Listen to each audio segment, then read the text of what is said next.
Hello everyone. देखिएगा आज अपन thermodynamics के सेकंड लेक्चर में आ गए हैं। अपना लेक्चर नंबर 54 चल रहा है। ठीक है, थर्मोडायनेमिक्स का सेकंड लेक्चर चल रहा है।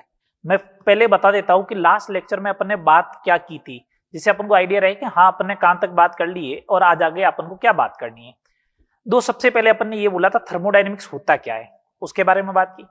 थर्मोडायनेमिक्स इंफॉर्मेशन किसकी देता है, उसके बारे में बात की। थर्मोडायनेमिक्स की लिमिटेशन क्या है कि बल्क के लिए एप्लीकेबल होता है, मैक्रो सिस्टम के लिए एप्लीकेबल होगा, एक माइक्रो सिस्टम छोटे से सिस्टम के लिए एप्लीकेबल नहीं है। ठीक है, फिर अपन ने बात की थी कि सिस्टम और सराउंडिंग क्या होते हैं, बाउंड्री क्या होती है, सिस्टम के टाइप कौन से होते हैं, open system, close system, isolated system. उसके बाद अपन ने बात की थी स्टेट और पाथ फंक्शन की। फिर अपन ने बात की थी इंटेंसिव और एक्सटेंसिव प्रॉपर्टी की। यहां तक बात करने के बाद अपन ने बोला था प्रोसेस क्या होता है, 5 टाइप के प्रोसेस पढ़े थे। फिर रिवर्सिबल इरिवर्सिबल प्रोसेस की बात की। उसके बाद अपन ने बात की थी हीट के बारे में आए थे। मैंने कहा हीट क्या होता है, तो जैसे ही अपन ने हीट स्टार्ट की तो हीट क्या होती है, हीट का साइन क्या होगा, हीट की यूनिट क्या होगी, इन सब के बारे में बात की। फिर हीट के बाद में अपन ने पढ़ा स्पेसिफिक हीट क्या होती है, फिर पढ़ा हीट कैपेसिटी क्या होती है, फिर पढ़ा मोलर हीट कैपेसिटी क्या होती है। मोलर हीट कैपेसिटी भी 2 टाइप की, at constant pressure and at constant volume. यहां तक अपनी बात हो चुकी है। चले आगे। आज अपन मिक्सचर की हीट कैपेसिटी पढ़ना स्टार्ट करते हैं, है ना। कोई मिक्सचर दे दे और उसकी हीट कैपेसिटी अगर आपसे पूछ ले तो उसको कैसे टैकल करोगे। मिश्रण की हीट कैपेसिटी, मिश्रण की मोलर ऊष्माधारिता,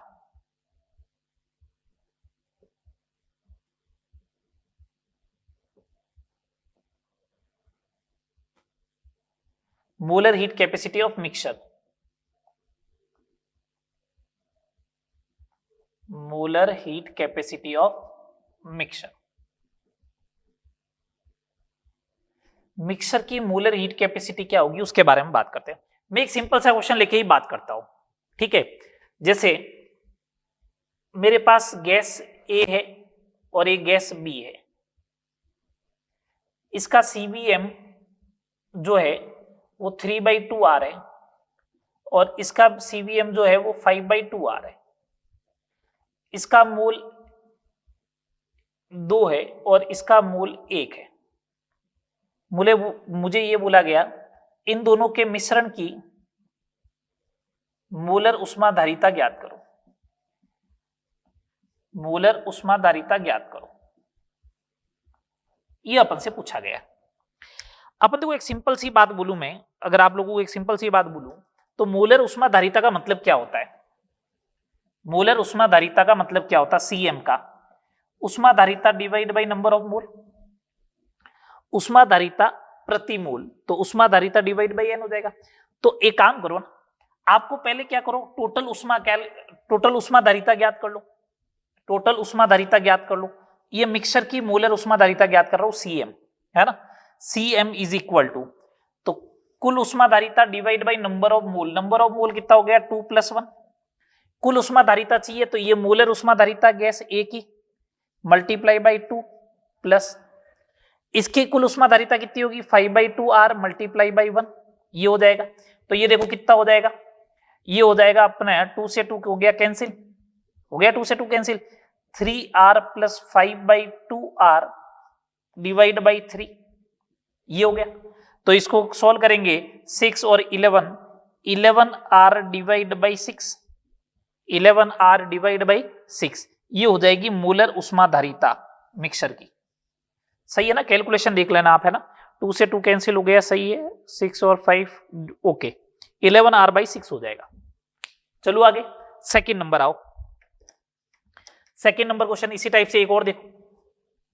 मेरे को बोला गैस ए है, गैस बी है,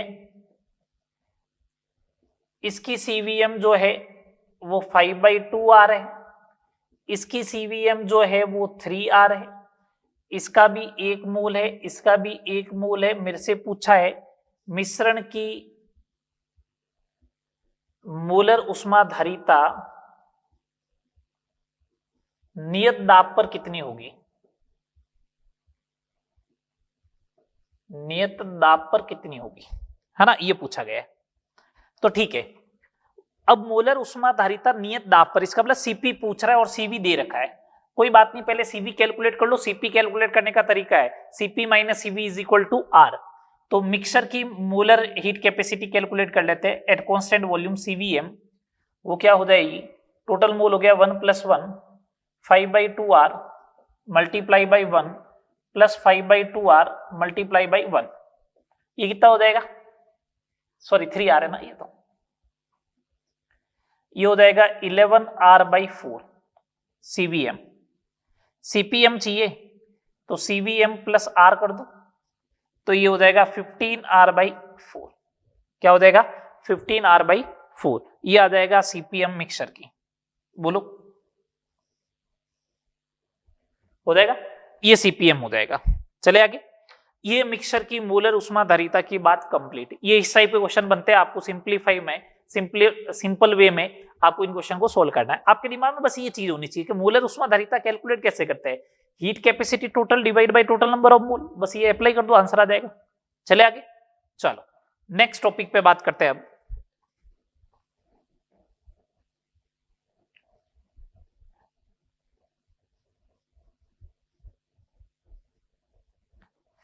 नेक्स्ट टॉपिक पे बात करते हैं अब अपन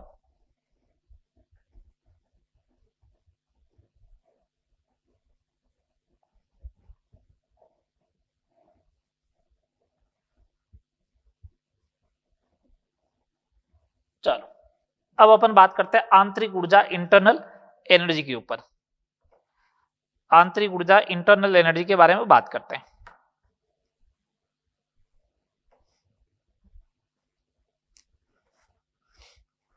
आंतरिक ऊर्जा या फिर इंटरनल एनर्जी,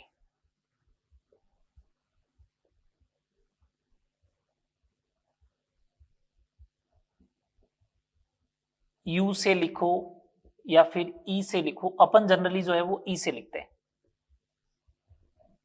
इंटरनल एनर्जी आंतरिक ऊर्जा ई। सुनना बात को ढंग से, किसी भी निकाय की जो कुल ऊर्जा होती है टोटल एनर्जी, किसी भी सिस्टम की जो टोटल एनर्जी होती है, निकाय की जो कुल ऊर्जा होता है total energy of the system जो होती है वो होती है इंटरनल एनर्जी आंतरिक ऊर्जा प्लस सिस्टम की kinetic energy plus potential energy, इसके बराबर होती है internal energy plus kinetic energy plus potential energy. सुनना बात को, ये काइनेटिक एनर्जी सिस्टम मूव करता नहीं है केमिस्ट्री के अंदर, तो काइनेटिक एनर्जी क्या होती है, 0, और उसकी पोटेंशियल एनर्जी भी क्या होती है, 0। काइनेटिक एनर्जी और पोटेंशियल एनर्जी क्या होती है सिस्टम की, 0 होती है। तो मैं ऐसा बोल दूं कि total energy of the system जो होगी, total energy of the system जो होगी वो किसके बराबर होगी, इंटरनल एनर्जी के बराबर होनी चाहिए। ये लो, total energy of the system जो होगा वो किसके बराबर आएगा, इंटरनल एनर्जी के बराबर आएगा। सुनना बात को, इंटरनल एनर्जी जो होती है, internal energy of the system जो होती है वो होती है kinetic energy of gas molecules. अब गैस के अंदर तो मॉलिक्यूल जो है वो दो, सिस्टम का मतलब तो हो गया एक कंटेनर, कंटेनर थोड़ी मूव कर रहा है, उस सिस्टम की जो इंटरनल एनर्जी है उसमें तो गैस का मॉलिक्यूल मूवमेंट कर रहा है ना, तो kinetic energy of gas molecule हो सकती है प्लस पोटेंशियल मतलब प्लस वाइब्रेशनल एनर्जी हो सकती है उसकी,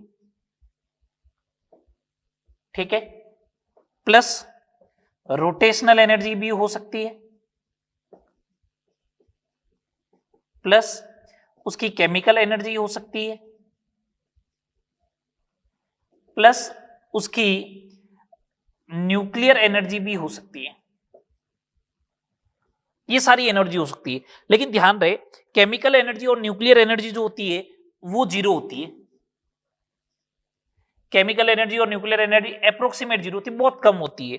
तो इसका मतलब इंटरनल एनर्जी जो होती है वो kinetic energy of gas molecule plus vibrational energy plus rotational energy. Vibrational energy तो बहुत ज्यादा टेम्परेचर होगा उसी कंडीशन में होगा, अदरवाइज तो नहीं होता है। वाइब्रेशनल एनर्जी तो तभी होती है जब टेम्परेचर 5000 डिग्री सेल्सियस या 5000 केल्विन दे रखा हो, तभी काउंट करते हैं, अदरवाइज नहीं, ठीक है। तो मैं ऐसा बोल सकता हूं क्या कि इंटरनल एनर्जी जो होती है, इंटरनल एनर्जी जो होती है वो अप्रोक्सीमेट जो है वो kinetic energy of gas molecule के बराबर होती है। और kinetic energy of gas molecule आप लोगों को मालूम है क्या होती है, 3/2 kT एक मॉलिक्यूल की। ठीक है, तो ये internal energy approximate equal to kinetic energy of gas molecule बोल सकता हूं। ठीक है, अब देखो इंटरनल एनर्जी जो होती है ना वो काइनेटिक एनर्जी भी है, वाइब्रेशनल भी है, रोटेशनल, केमिकल और न्यूक्लियर एनर्जी है। तो इंटरनल एनर्जी का एब्सोल्यूट मान कैलकुलेट करना आसान काम नहीं है। तो इंटरनल एनर्जी का एब्सोल्यूट मान, निरपेक्ष मान, आंतरिक ऊर्जा का निरपेक्ष मान, एब्सोल्यूट वैल्यू ज्ञात करना संभव नहीं है, परंतु इसमें परिवर्तन को ज्ञात किया जा सकता है। इसमें परिवर्तन मींस डेल्टा ई को ज्ञात किया जा सकता है। ठीक है बात, बोलो। निरपेक्ष मान को ज्ञात करना संभव नहीं है, परंतु इसमें परिवर्तन डेल्टा ई को आप ज्ञात कर सकते हो। चलो आगे, चलो अब समझना बात को ढंग से। अब समझे आगे बात को इंटरनल एनर्जी के बारे में। इंटरनल एनर्जी जो है ई, इंटरनल एनर्जी, ये एक तो स्टेट फंक्शन है, एक एक्सटेंसिव प्रॉपर्टी है, मतलब मात्रा पे डिपेंड करेगी, एक्सटेंसिव प्रॉपर्टी है। चलो, इंटरनल एनर्जी जो होती है ताप पर निर्भर करती है। किस पर निर्भर करती है? ताप पर निर्भर करती है, या गैस की प्रकृति पर निर्भर करेगी। एक पर्टिकुलर गैस के लिए अगर बोलूं तो इंटरनल एनर्जी जो है वो केवल और केवल ताप पर डिपेंड करती है। केवल और केवल किसके ऊपर डिपेंड करेगी? ताप पर ही डिपेंड करेगी। ठीक है, इंटरनल एनर्जी का अगर फॉर्मूला चाहिए तो अभी अपन ने फॉर्मूला कैलकुलेट किया था, आपको मालूम है। तो D बराबर जो होता है वो होता है NCV/m dt होता है। ये जो है ना वो आइसोकोरिक प्रोसेस, मतलब सम आयतनी प्रक्रम में, अगर सम आयतनी प्रक्रम हो तो उस समय सॉलिड के लिए भी लग सकता है, गैस के लिए भी लग सकता है, और सॉलिड, लिक्विड, गैस सब के लिए लग सकता है अगर आइसोकोरिक प्रोसेस हो तब तो। और गैस अगर आइडियल है, और गैस आइडियल है तो ये हमेशा लगेगा फॉर आइडियल गैस।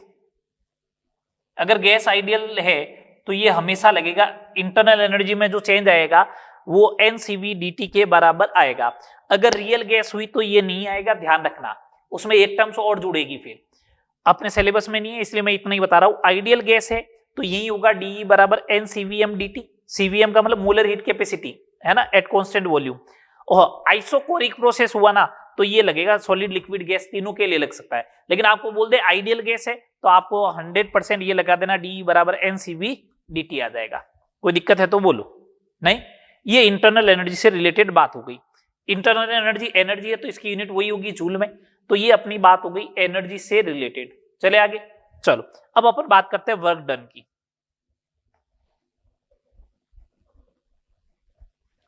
कार्य,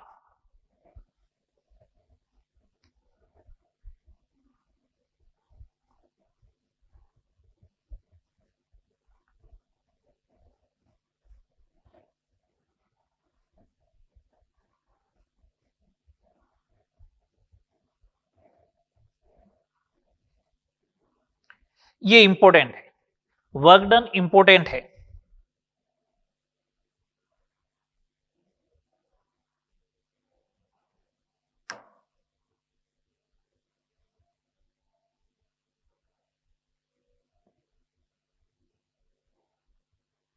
चलो अब अपन बात करते हैं कार्य वर्क डन की।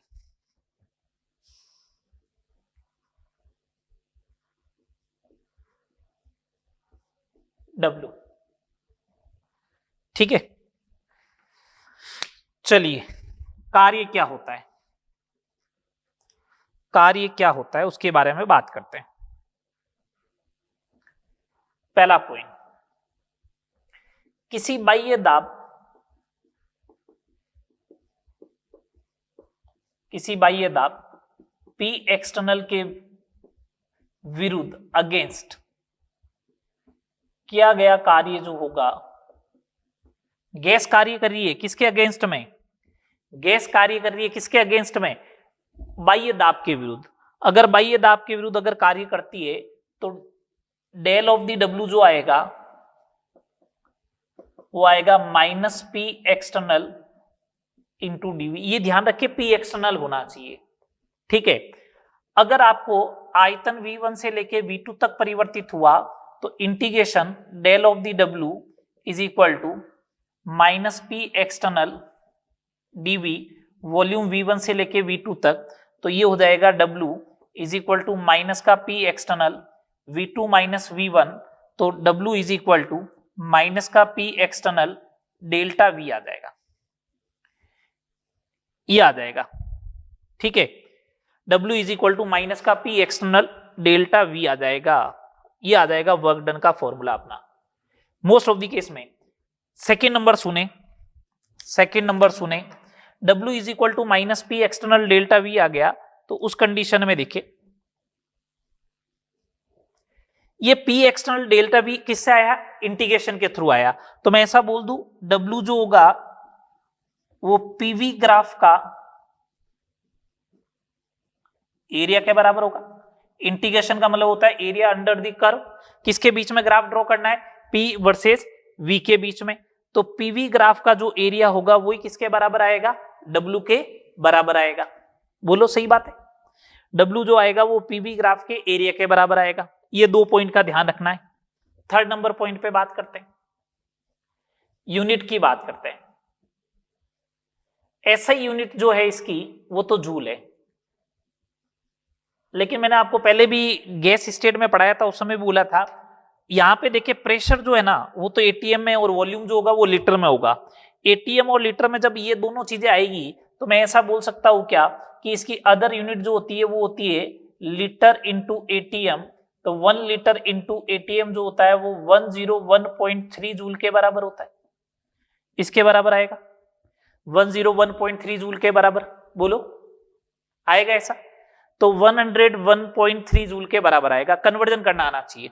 अब अपन बात करते हैं साइन की, साइन ऑफ W,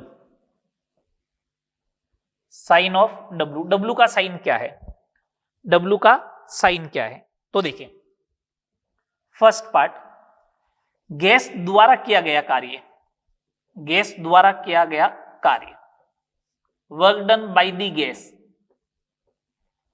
या फिर ऐसा बोलूं निकाय द्वारा, गैस मतलब निकाय द्वारा या परिवेश पर किया गया कार्य। तो जब ऐसी सिचुएशन होगी निकाय कार्य करेगा या परिवेश पर कार्य होगा तो वॉल्यूम बढ़ेगा, वॉल्यूम बढ़ेगा तो इसका मतलब एक्सपांशन होगा, मतलब अपन ऐसा बोल सकते हैं प्रसार होगा, प्रसार होगा, एक्सपांशन होगा, एक्सपांशन होगा तो इसका मतलब डेल्टा V जो आएगा वो पॉजिटिव आएगा, तो वर्क डन जो आएगा वो कैसा आएगा, नेगेटिव। ये लो वर्क डन कैसा आएगा, नेगेटिव। सेकंड नंबर अगर अपन बोले, सेकंड नंबर अगर अपन बोले गैस पर किया गया कार्य, गैस पर कार्य होगा इसका मतलब क्या होगा, संपीड़न होगा, कंप्रेशन होगा। अगर कंप्रेशन होगा उस समय डेल्टा V जो आएगा वो नेगेटिव आएगा। अगर डेल्टा V नेगेटिव आएगा तो वर्क डन का साइन कैसा आ जाएगा, पॉजिटिव। बोलो ये वर्क डन का साइन आ जाएगा पॉजिटिव। तो ये जनरल इंट्रोडक्शन था वर्क डन के बारे में कि हाँ वर्क डन जो है वो इस टाइप से अपन कैलकुलेट करेंगे, ठीक है बात। तो work done is equal to minus P external delta V हो गया एक, तो ये साइन आपको मालूम चल गया, ठीक है, यूनिट आपको मालूम चली गई बेसिकली। बोलो चले आगे। अब जैसे इसके ऊपर क्वेश्चंस देखते हैं अपन, अब अपन इसके ऊपर प्रॉब्लम देखते हैं। जैसे मैं एक सिंपल सा प्रॉब्लम दे रहा हूं, पहले ग्राफिकल अप्रोच पे ही बात करते हैं। ये P वर्सेस V है और एक ऐसा ग्राफ दे रखा है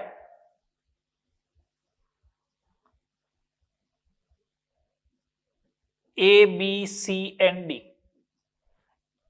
ये 2 एटीएम का प्रेशर है, इधर 4 एटीएम का प्रेशर है और वॉल्यूम इधर लीटर में चल रहा है, इधर 5 का है और इधर 10 का है।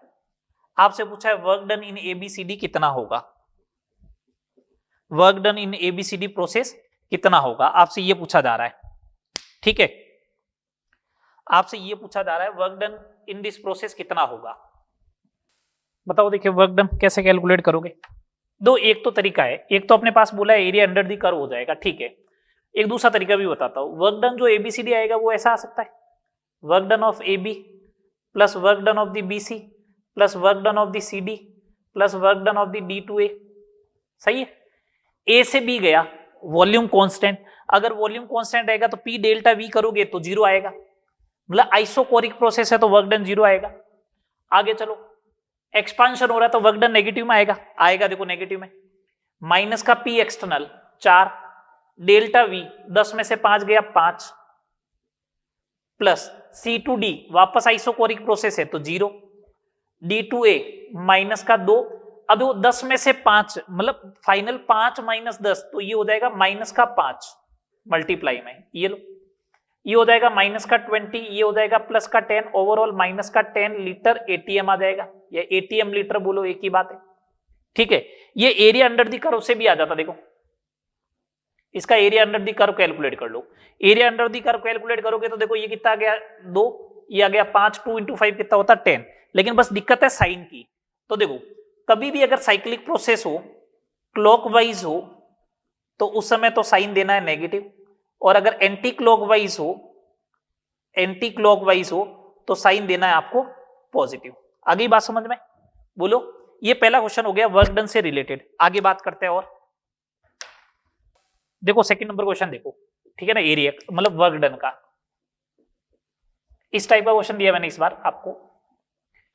ये P है, ये वॉल्यूम V है, ये लीटर में है, ये एटीएम में है, ठीक है। इस टाइप का ग्राफ बना के दे रखा है। ये 2 है, ये 4 है, ये वही 5, ये वही 10। आपको बोला वर्क डन क्या होगा, प्रोसेस ऐसा दे रखा है, ए से बी गए, बी से सी आए, ठीक है। आपसे पूछा है वर्क डन इन एबीसी प्रोसेस कितना होगा, एबीसी में कितना वर्क डन आएगा, ठीक है। वही तरीका, अब अपन कैलकुलेट नहीं करेंगे, अब अपन एरिया अंडर दी कर्व की बात कर लेंगे। ये लो एरिया अंडर दी कर्व, ये हो गया 5, ये हो गया 2, तो वर्क डन जो होगा वो हाफ ऑफ दी 2 × 5, ये आ जाएगा माइनस का 5 लीटर इंटू एटीएम। सही बात। जूल में पूछे तो 101.3 का मल्टीप्लाई कर देना। चले आगे, थर्ड नंबर क्वेश्चन। आपको पी और वी का ग्राफ ध्यान रखना है ना। अगर मैंने ऐसा दे दिया आपको, ये P है, ये T है, और ग्राफ दे दिया मैंने ऐसा, ये लो A से लेके B तक। अब आपसे पूछा कि बताओ वर्क डन कितना होगा। अब मैंने आपसे पूछा वर्क डन कितना होगा, work done A to B। गौर कीजिएगा, ये ग्राफ P और T के बीच में है। ये ग्राफ किसके बीच में है, P और T के बीच में। अगर P और T के बीच में ग्राफ है और ओरिजिन से पास हो रहा है, इसका मतलब वॉल्यूम कांस्टेंट होना चाहिए फिर तो। अगर वॉल्यूम कांस्टेंट हुआ, इसका मतलब कौन सा प्रोसेस हो गया, आइसोकोरिक सम आयतनी। डेल्टा V 0 होगा, डेल्टा V 0 होगा तो वर्क डन इन AB कितना हो जाएगा 0। ये लो वर्क डन इन AB कितना आ जाएगा 0 आ जाएगा। चलो आगे अगला क्वेश्चन देखें। नेक्स्ट, 1 मोल आइडियल गैस को, आदर्श गैस को बाह्य दाब 4 एटीएम के विरुद्ध, बाह्य दाब 4 एटीएम के विरुद्ध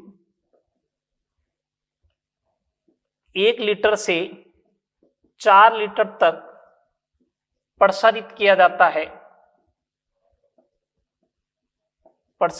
जाता है, तो कार्य का मान जूल में ज्ञात करो। ये अपन से क्वेश्चन पूछा गया, कार्य का मान जूल में ज्ञात करो, ठीक है। तो वर्क डन जो होता है वो होता है माइनस का P external delta V, P external 4 से 1 मतलब 1 से 4 तो मतलब 4 - 1 माइनस का 12 लीटर एटीएम। जूल में चाहिए तो 101.3 जूल का मल्टीप्लाई कर दो, अप्रोक्सीमेट माइनस का 1200 जूल आ जाएगा। ठीक है, नेक्स्ट प्रॉब्लम देखिए, नेक्स्ट प्रॉब्लम देखिए, मेरे को ऐसा दिया है, एक मोल द्रव जल को, एक मोल द्रव जल को 1 एटीएम एंड 373 केल्विन पर वाष्प में परिवर्तित किया गया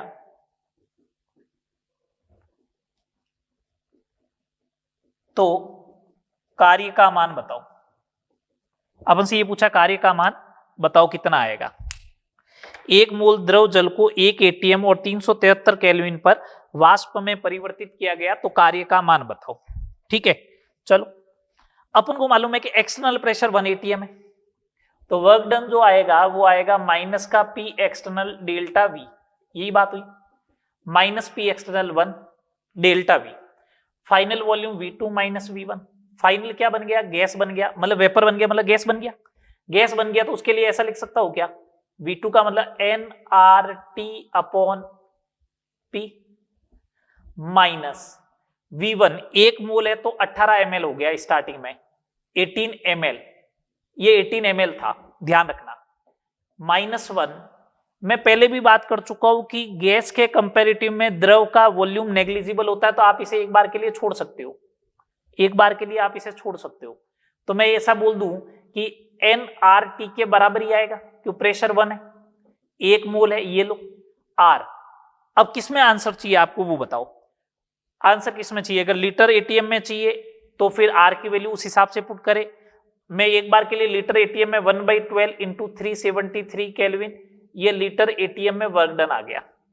जूल में चाहिए तो इसकी वैल्यू 8.314 रख देना था आपको, हो जाएगा वर्क डन कैलकुलेट, बोलो। तो वर्क डन का जो फॉर्मूला है ना वो ये भी बन सकता है कभी बार, माइनस P डेल्टा V की जगह आप जो है वो माइनस का NGRT भी लिख सकते हो, डेल्टा NG, गैस के मोलों में जो परिवर्तन हुआ है वो देखो, पहले 1 मोल लिक्विड था यहां पे, वो लास्ट में किस में कन्वर्ट हो गया, 1 मोल गैस में, तो गैस के 1 मोल ही तो बड़े हैं, तो डेल्टा NG लिख दिया। ठीक है, एक क्वेश्चन और देखो, एक क्वेश्चन और देखो इससे रिलेटेड,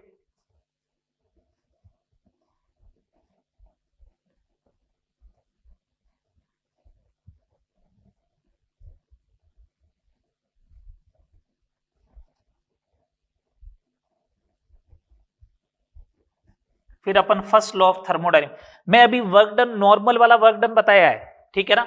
अभी आइसो थर्मल प्रोसेस और एडियाबेटिक प्रोसेस, इनकी अपन अलग से बात करेंगे, एक्सपांशन ऑफ आइडियल गैस करके एक टॉपिक पढ़ाऊंगा, उसमें अलग से बात करेंगे अपन, ठीक है ना। अभी अपन नॉर्मल बात कर रहे हैं, ठीक है, गैस क्वेश्चन से related. Question number 6 gas work done से रिलेटेड, 92 ग्राम सोडियम को 27 डिग्री सेल्सियस पर HCl के कंटेनर में मिलाया जाता है, के कंटेनर में मिलाया जाता है तो कार्य का मान ज्ञात करो। फर्स्ट, कंटेनर ओपन है, एंड सेकंड कंटेनर क्लोज है। ठीक है, कंटेनर ओपन है, कंटेनर क्लोज है, ये दो केस अपन कंसीडर कर रहे हैं। पहले अपन बात करते हैं कि होता क्या है। ये लो सोडियम, ये लो HCl, रिएक्शन करता तो बनाता है NaCl plus half of the H2 gas. ये H2 गैस बनी है, ये H2 गैस बनी, इसका मतलब गैस के मूलों में चेंज आया, गैस के मूल चेंज आया, तो अगर गैस एस्केप कर गई, अगर गैस एस्केप कर गई तो फिर वो डेल्टा NG चेंज हो जाएगा। सिस्टम के लिए तो चेंज हो गया ना, वो गैस बाहर चली गई। अदरवाइज सुने, अगर सिस्टम क्लोज हुआ तो गैस के मूल बाहर जाएंगे नहीं, तो डेल्टा NG क्या आएगा उस केस में, 0। तो अगर सिस्टम क्लोज हुआ ना तो उस समय तो वर्क डन होगा 0, ये लो। लेकिन जब सिस्टम ओपन हुआ, 92 ग्राम का मतलब इसके 4 मोल, इसके 1 मोल से इसका आधा मोल बनता है, तो 4 मोल से 2 मोल बनेगा, तो डेल्टा NG कितना मोल होगा, 2। तो वर्क डन अभी अपन ने बोला माइनस का delta n g R T के बराबर होगा। ये लो माइनस का 2 आर, टेम्परेचर 300 माइनस का 600 आर हो गया वर्क डन। मैंने तो वर्क डन माइनस का 600 आर रख दिया। अब आपको जैसे यूनिट हो वर्क डन पूछा जा रहा हो उसमें लिख देना। मैंने माइनस का 600 आर लिखा है, आप अपनी मर्जी से देख लेना किसमें पुट करना है। ठीक है बात, ये वर्क डन तक की अपनी बात हो गई। अब अपन बात करेंगे फर्स्ट लॉ ऑफ थर्मोडायनेमिक्स की। अब अपन बात करेंगे फर्स्ट लॉ ऑफ थर्मोडायनेमिक्स। तो वर्क डन हो गया, इंटरनल एनर्जी हो गया, ये सारी बातें अपनी हो गई है ना। अब देखिएगा first law of thermodynamics float. First law of thermodynamics, उष्मागतिकी का प्रथम नियम।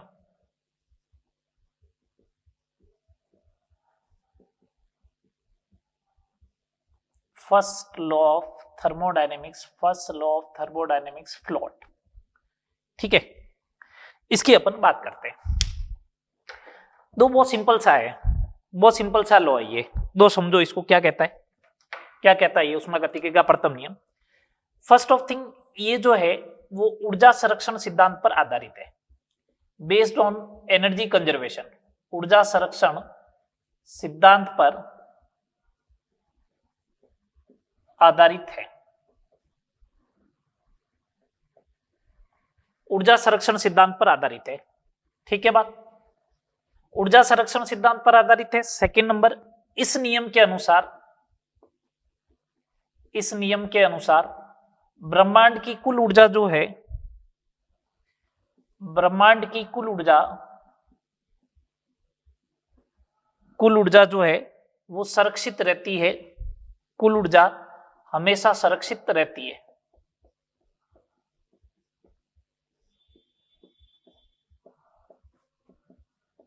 ब्रह्मांड की कुल ऊर्जा हमेशा क्या रहती है, संरक्षित रहती है। फर्स्ट, ऊर्जा संरक्षण सिद्धांत पर आधारित है। सेकंड, इस नियम के अनुसार ब्रह्मांड की कुल ऊर्जा हमेशा क्या रहती है, संरक्षित रहेगी, एनर्जी हमेशा कंजर्वेशन रहेगा। तो मैथमेटिकल फॉर्म लेके आना है मेरे को। एक ये इस टाइप से अपने पास सिस्टम था, ये लो सिस्टम ले लिया मैंने, जिसकी इंटरनल एनर्जी पहले E1 थी, आंतरिक ऊर्जा E1 थी। सिस्टम ने जो है वो उष्मा का अवशोषण किया Q, ये लो, तो ये भी इसमें जाके स्टोर हो जाएगी। निकाय पर कार्य किया मैंने W, निकाय पर करता हूं तो प्लस होता है, ये भी स्टोर हो जाएगा।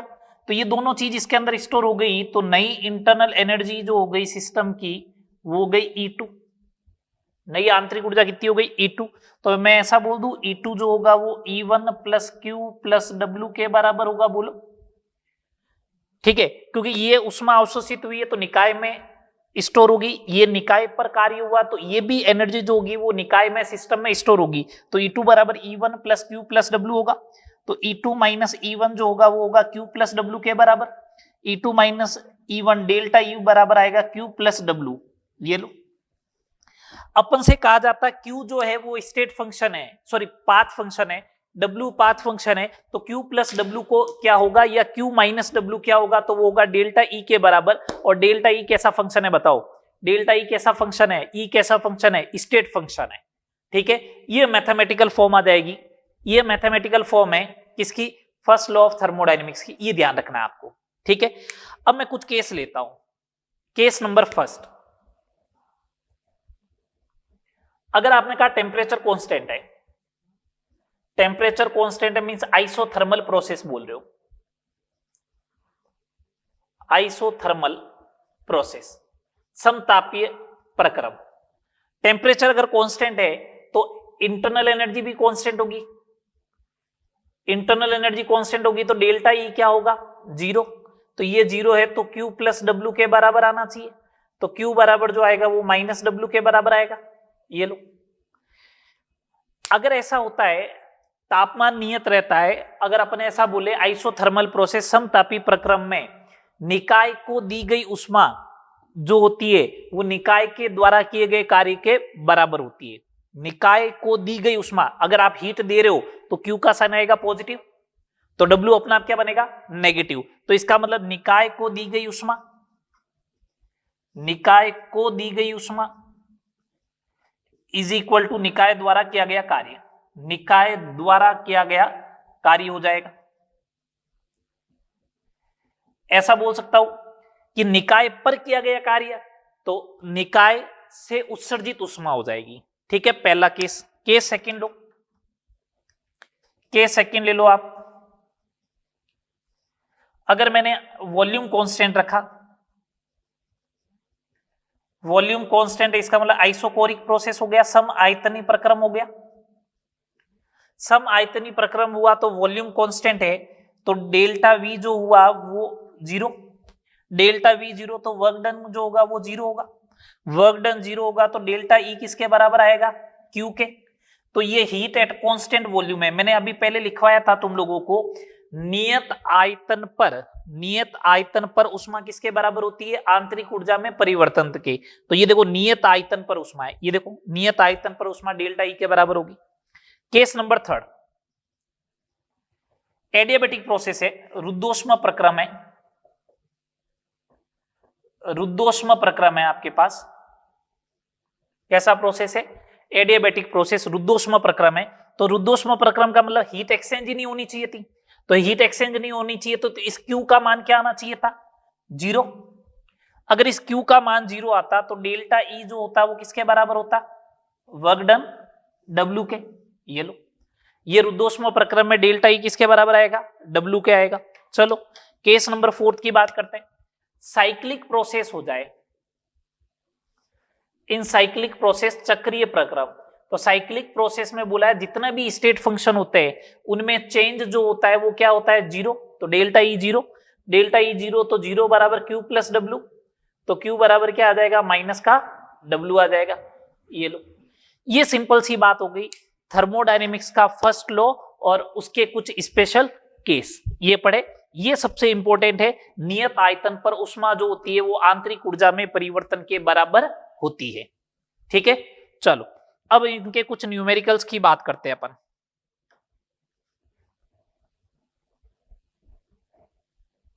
इनके कुछ न्यूमेरिकल्स की बात करते हैं।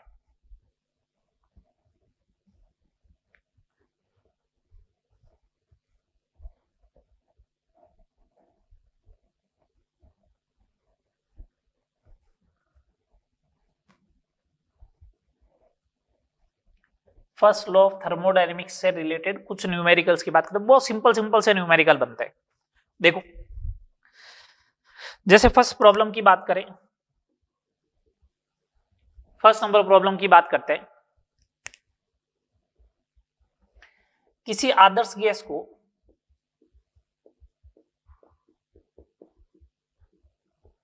.5 एटीएम बाह्य दाब के विरुद्ध 0.5 एटीएम बाह्य दाब के विरुद्ध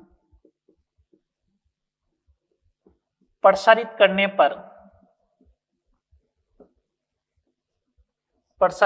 पर गैस 400 जूल उष्मा अवशोषित करती है,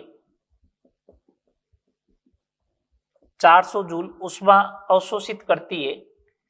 वो आंतरिक ऊर्जा में परिवर्तन 300 जूल है, आंतरिक ऊर्जा में परिवर्तन 300 जूल है। तो गैस के आयतन में कितना परिवर्तन होगा, कितना परिवर्तन होगा, ये आपसे पूछा गया है।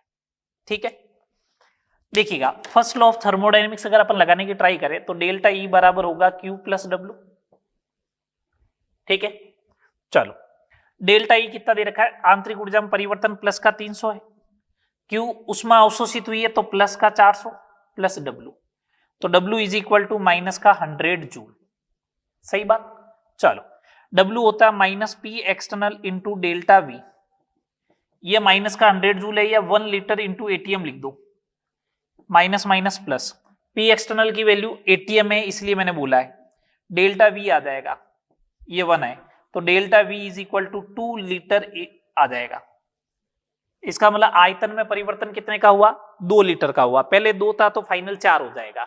समझ में आ रही है बात? चले आगे। ये पहला क्वेश्चन है, दो सिंपल सिंपल सी प्रॉब्लम बनेगी। सेकेंड नंबर प्रॉब्लम देखें। किसी आदर्श गैस को बाह्य दाब 2 एटीएम के विरुद्ध 20 लीटर से 40 लीटर तक प्रसारित किया जाता है। तक प्रसारित करने में गैस द्वारा 10 किलो जूल ऊष्मा अवशोषित होती है। 10 किलो जूल ऊष्मा अवशोषित होती है, तो आंतरिक ऊर्जा में परिवर्तन ज्ञात करो। आंतरिक ऊर्जा में परिवर्तन ज्ञात करो। ये अपन से पूछा गया है कि इंटरनल एनर्जी में चेंज कितना होगा वो बताओ। ठीक है, तो लगाओ डेल्टा ई बराबर Q plus W. Delta E बराबर क्यू प्लस डब्ल्यू, तो डेल्टा ई कितना है बताओ। डेल्टा ई कितना है कैलकुलेट करना है। क्यू कितना है 10 किलो जूल है, अवशोषित हुई है तो ये 10 किलो जूल लिख दिया। प्लस डब्ल्यू आपको दे नहीं रखा है, डब्ल्यू में अलग से कैलकुलेट कर लेता हूं। चलो अलग से कैलकुलेट कर लेते हैं। क्यू जो है वो है प्लस का 10 किलो जूल, डब्ल्यू होगा minus P external delta we. P external 2 ATM है, डेल्टा वी 40 माइनस 20, ये कितना हो गया बोलो। ये हो जाएगा माइनस का 40 लीटर एटीएम। जूल में कन्वर्ट करना है तो 100 का मल्टीप्लाई कर दो, ये जूल में आ जाएगा। माइनस का 400 किलो जूल, ये आ गया। ये दोनों वैल्यू आ गई, यहां पे पुट कर दे तो डेल्टा ई बराबर Q 10 kilo joule plus minus का डब्ल्यू ये लो तो 6 किलो जूल आ जाएगा। डेल्टा ई कितना हो जाएगा 6 किलो जूल। देखो बिल्कुल सिंपल सिंपल से प्रॉब्लम है। चलो नेक्स्ट प्रॉब्लम देखें, प्रॉब्लम नंबर 3। एक उष्मारोधी पात्र में इंसुलेटेड कंटेनर में गैस को बाह्य दाब 2.5 एटीएम के विरुद्ध 2.5 लीटर से 4.5 लीटर तक प्रसारित किया जाता है, तो आंतरिक ऊर्जा में परिवर्तन जूल में ज्ञात करो। आंतरिक ऊर्जा में परिवर्तन जूल में ज्ञात करो। ठीक है, ये अपने बात हुई। एक उष्मारोधी पात्र है, उसमें गैस को बाह्य दाब 2.5 एटीएम के विरुद्ध 2.5 लीटर से 4.5 लीटर तक प्रसारित किया जाता है, तो बोला आंतरिक ऊर्जा में परिवर्तन जूल में ज्ञात करो। ठीक है, मैंने बोला टर्मिनोलॉजी जो है वो इसके अंदर मोस्ट इंपोर्टेंट रहेगी थर्मोडायनेमिक्स के अंदर। डेल्टा ई बराबर होता है क्यू प्लस डब्ल्यू। उष्मारोधी पात्र है, इसका मतलब इसका क्यू 0 होगा, हीट एक्सचेंज होने ही नहीं देगा, इंसुलेटर कंटेनर है। याद करो 3rd नंबर करवाया था विलगित निकाय। देखो सबसे पहले लिखाया था ओपन, फिर क्लोज और फिर आइसोलेटेड। आइसोलेटेड या विलगित निकाय ऐसा होता है जिसमें उष्मा का भी एक्सचेंज नहीं होता है। ठीक है, तो Q होगा 0, तो डेल्टा E बराबर आएगा W। ये लो W कितना माइनस का P external into delta V 4.5 minus 2.5, ये आ गया माइनस का 5 लीटर एटीएम। 1 लीटर एटीएम की वैल्यू होती है 100 जूल, ये लो माइनस का 500 जूल आ जाएगा। ये आ जाएगा डेल्टा E, ये आ जाएगा डेल्टा E माइनस का 500 जूल। ये फर्स्ट लॉ ऑफ थर्मोडायनेमिक्स अपना कंप्लीट हुआ। अब अपन नेक्स्ट बात करते हैं एंथैल्पी की। किसकी बात करें? एंथैल्पी की। आज अपन को एंथैल्पी, आइडियल गैस का एक्सपांशन, इन सब की बात करनी है ना। फिर आइडियल गैस के एक्सपांशन से रिलेटेड न्यूमेरिकल अपने नेक्स्ट लेक्चर में बात करेंगे।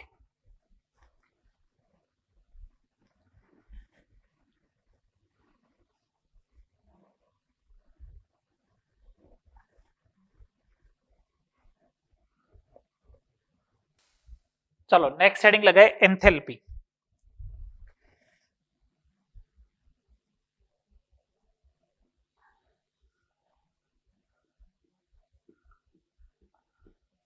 एंथैल्पी बोले तो H, एंथैल्पी बोले तो H।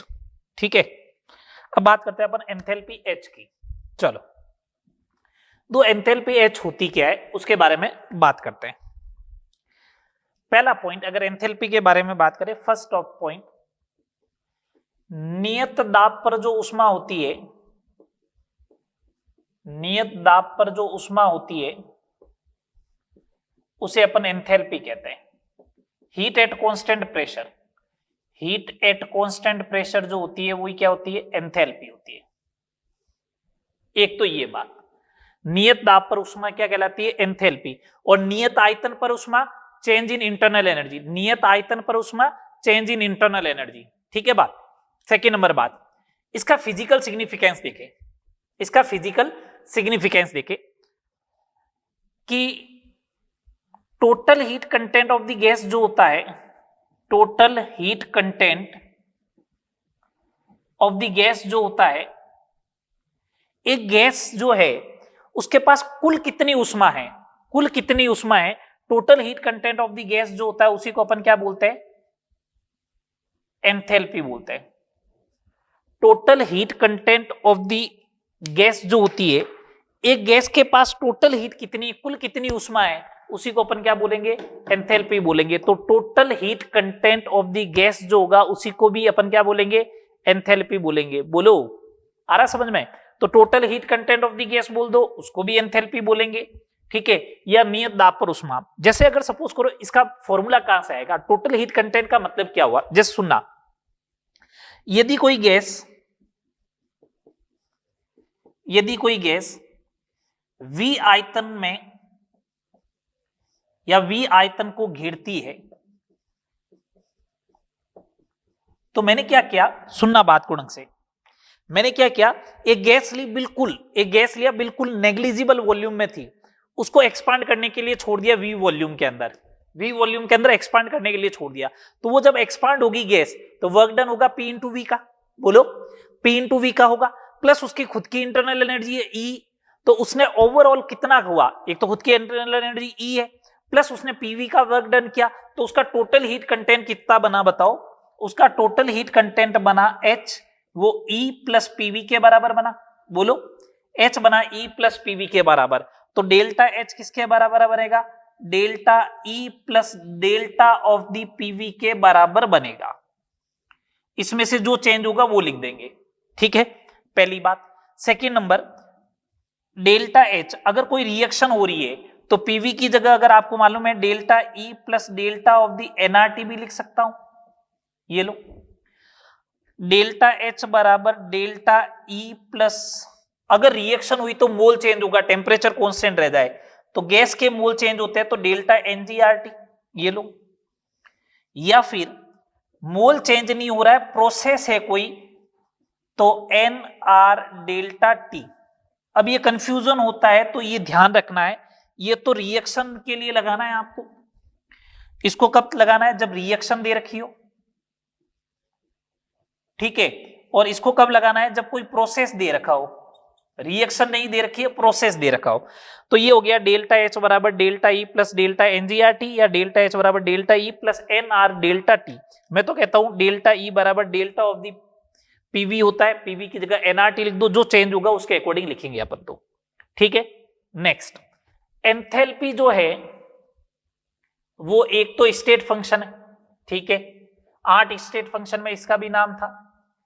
सेकंड नंबर, ये जो प्रॉपर्टी है वो एक्सटेंसिव है, ये लो, एक्सटेंसिव प्रॉपर्टी, सही बात, एक्सटेंसिव प्रॉपर्टी है, स्टेट फंक्शन है। चलो अगला पॉइंट, अपने पास रिलेशन आ गया डेल्टा H बराबर delta E plus delta of the NGRT। Case first लिया मैंने, केस फर्स्ट लिया, केस फर्स्ट में मैंने बोला अगर डेल्टा NG 0 के बराबर हो जाए तो delta H is equal to delta E हो जाएगा।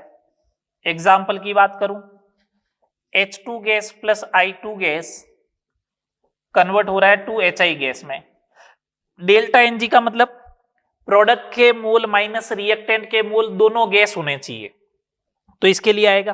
केस सेकंड की बात करते हैं, अगर डेल्टा एन जी जो है वो ग्रेटर देन 0 है,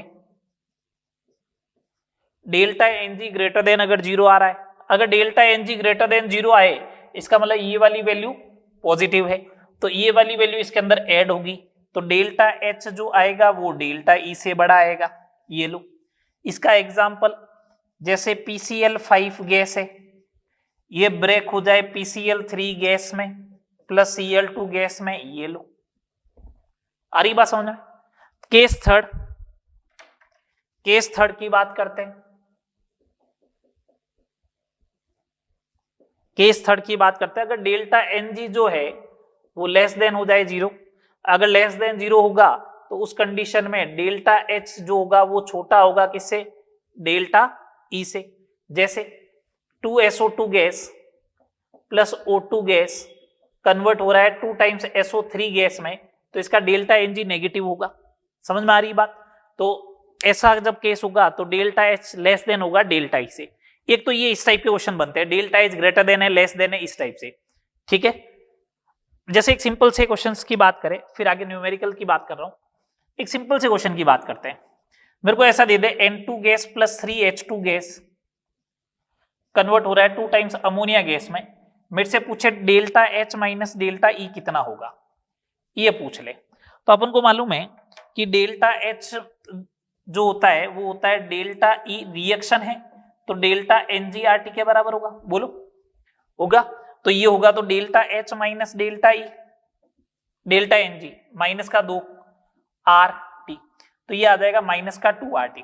टेम्परेचर की वैल्यू दे दे और आंसर कैलोरी में पूछ ले, तो आर की वैल्यू कैलोरी में मालूम है ना 2 होती है, तो आर की वैल्यू कैलोरी में 2 होती है, तो 2 रख देना। टेम्परेचर 300 केल्विन दे रखा होगा, तो 300 इंटू 2 इंटू 2 माइनस का 1200 कैलोरी आ जाएगा। समझ में आ रही बात। ये पहला क्वेश्चन हुआ। और देखो इससे रिलेटेड क्वेश्चन, एंथैल्पी और इंटरनल एनर्जी से रिलेटेड।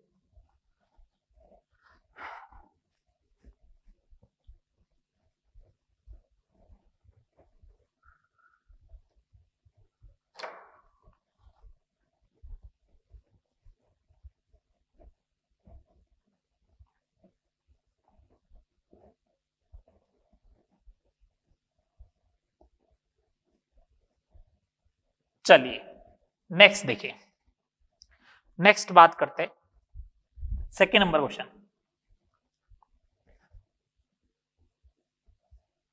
2 मोल लिक्विड बेंजीन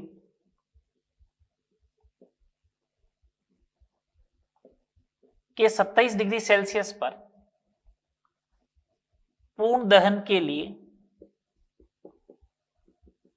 नियत दाब व नियत आयतन पर उष्मा का अंतर ज्ञात कीजिए।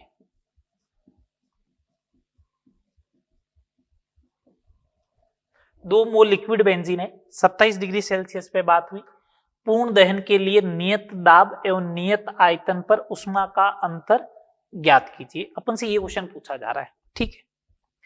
पहले तो देखो क्वेश्चन का मीनिंग समझे। नियत दाब पर उष्मा, इसका मतलब डेल्टा एच, नियत आयतन पर मतलब डेल्टा ई, इसका अंतर पूछा जा रहा है मतलब डेल्टा एच माइनस डेल्टा ई पूछा जा रहा है, और वो किसके बराबर होता है, delta n g R T के बराबर होता है। सही बात। अब मैं लिक्विड बेंजीन है तो बेंजीन C6H6 लिक्विड है, प्लस O2 गैस होती है, CO2 गैस होती है, H2O 27 डिग्री सेल्सियस पर लिक्विड होगा। 2 मोल है तो ये लो 2, अगर ये 2 होगा तो ये 12 होगा, ठीक है। ये 6 मोल होगा, इधर 15 मोल आना चाहिए। डेल्टा एन जी प्रोडक्ट के मोल गैस के 12 minus 15 is equal to minus का 3, तो delta H minus delta E is equal to minus का 3 आर टी आएगा। टेम्परेचर 300 है, माइनस का 900 आर आ जाएगा। ये लो सा, माइनस का 900 आर आ गया। किसी को दिक्कत है तो बोलो, नहीं। ये क्वेश्चन और देखो,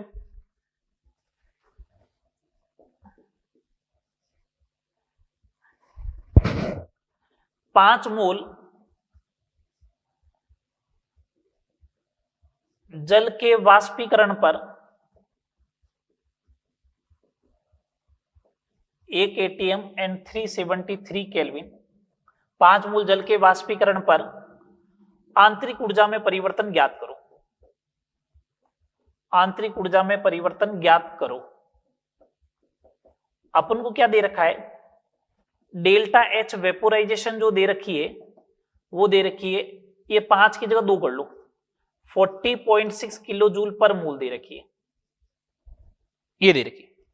जब भी ऐसा क्वेश्चन आए तो सबसे पहले आप ये डिसाइड कर ले कि ये जो दे रखी है वो कितने मोल के लिए है, 1 मोल के लिए। आपको कितने के लिए कैलकुलेट करनी है, 2 के लिए। बस सबसे इंपॉर्टेंट काम ये एक प्रोसेस हुआ, मतलब H2O लिक्विड जब H2O गैस में कन्वर्ट हुआ तो एक ये रिएक्शन हुई, इसका डेल्टा Ng बनेगा 1 मोल के लिए 1 बनेगा। 2 मोल है तो ये 2 मोल, ये 2 मोल, तो डेल्टा Ng भी 2 मोल बन जाएगा। ये लो बन गया डेल्टा Ng 2। अब मेरे को चाहिए डेल्टा E, तो डेल्टा H बराबर delta E plus delta Ng RT लगना चाहिए। लो डेल्टा E कैलकुलेट करना है तो delta H 40.6 multiply by 2, delta Ng उधर जाएगा तो माइनस का 2, R की वैल्यू 8.314373, ये किलो जूल में है तो 10⁻⁻3, ये कर देना। ये अप्रोक्सीमेट अगर आप इसे सोल्व करोगे तो मेरे हिसाब से ऐसा आना चाहिए, लगभग जो है ये 75 किलो जूल के आसपास बनेगा। कितना बनेगा, 75 किलो जूल। ठीक है, बात कर लोगे इस टाइप के क्वेश्चन। बस आपको ये ध्यान रखना किलो जूल पर मोल दे रखा है, तो किलो जूल पर मोल दे रखा है तो उसको कन्वर्ट करना पड़ेगा। क्वेश्चन नंबर 4, क्वेश्चन नंबर 4 ऐसा दे रखा है आपको, किसी गैस को ए स्टेट दे रखी है, 2 ATM और 10 लीटर से स्टेट बी 1 ATM और 15 लीटर तक प्रसारित करने में आंतरिक ऊर्जा में परिवर्तन जो है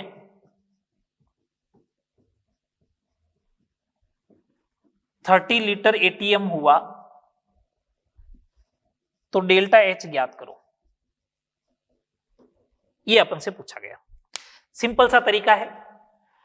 इस बार स्टेट दे दी तो डेल्टा H अपन को मालूम है, डेल्टा H होता है delta E plus delta of the PV।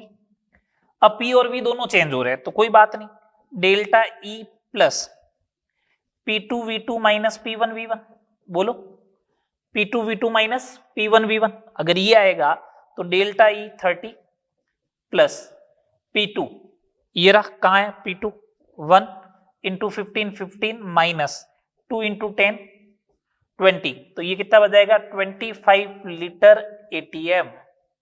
ये अपना आंसर आ जाएगा 25 लीटर ATM। ये अपनी बात हो गई कंप्लीट किसकी, एंथैल्पी की। तो आज अपन ने पढ़ा, आज अपन ने आते ही स्टार्ट किया था मिक्सचर की हीट कैपेसिटी, उसके बाद अपन ने पढ़ा इंटरनल एनर्जी क्या होता है, उसके बाद अपन ने वर्क डन पढ़ा कि वर्क डन कैसे कैलकुलेट नॉर्मल वे में, उसके क्वेश्चंस किए। उसके बाद अपन ने पढ़ा फर्स्ट लॉ ऑफ थर्मोडायनेमिक्स के प्रॉब्लम की। उसके बाद अपन ने पढ़ा एंथैल्पी क्या होती है और इससे रिलेटेड प्रॉब्लम। यहां तक अपनी बात हो गई। अब अपन नेक्स्ट लेक्चर में जो मैं बात करने वाला हूं 3rd नंबर लेक्चर के अंदर, वो बात करूंगा आइसोथर्मल और adiabatic expansion of ideal gas. Work done का कंपैरिजन सिंगल स्टेप में हो, मोर देन 1 स्टेप में हो तो कैसे कंपैरिजन करना है, उनकी बात करूंगा। उसके बाद सेकंड लॉ ऑफ थर्मोडायनेमिक्स की तरफ मूवमेंट करेंगे। 2 लेक्चर और लगेंगे, थर्मोडायनेमिक्स कंप्लीट हो जाएगा। फिर आएगा थर्मोकेमिस्ट्री, तो 2 या 3 लेक्चर में थर्मोकेमिस्ट्री भी पूरा हो जाएगा। Hardly and fastly 3 lecture, otherwise 2 lecture में कंप्लीट कर देंगे अपन उसे। ठीक है, चलो यहां तक करते हैं, मिलते हैं नेक्स्ट लेक्चर में। ओके।